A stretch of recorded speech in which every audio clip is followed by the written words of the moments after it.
So my unit is called Analyzing Avian Adaptations Through Art because I love alliteration. Um, this is my final form as the bird lady now.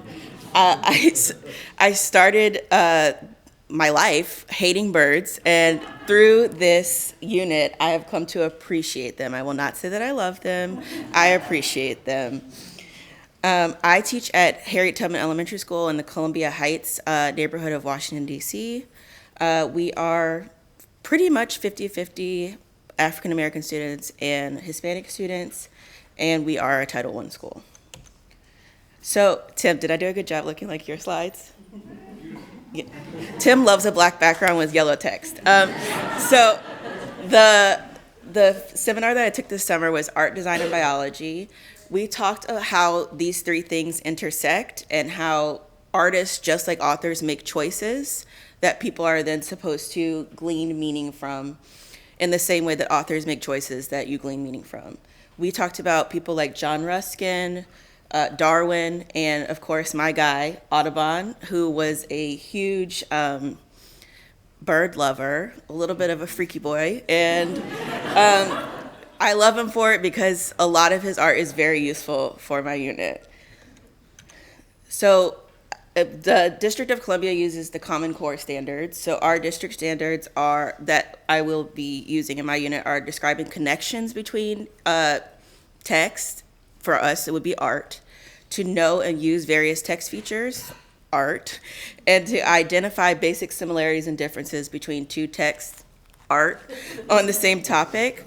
The reason that I wanted to do this unit is because a lot of the things that we do in first grade are through text, and as you may or may not know, not all first graders are readers yet. So using art is a way to bridge that gap between the students who are reading and the students who are not yet reading. And so this is a way that everyone can connect to what we're doing in class and everyone can feel successful with what we're doing. The ultimate unit goal is that students will be able to determine and explain avian adaptations by closely looking at art that features birds. So I chose birds because we do a unit on flight that we're actually wrapping up right now.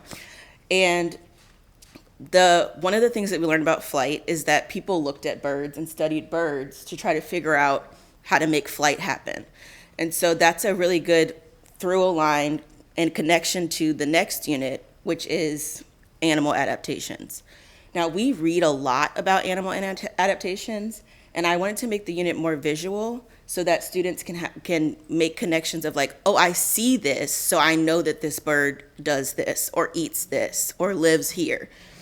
So I have not yet taught my unit because my unit fits into a currently existing unit. So I will be teaching it at the end of this month or into next month.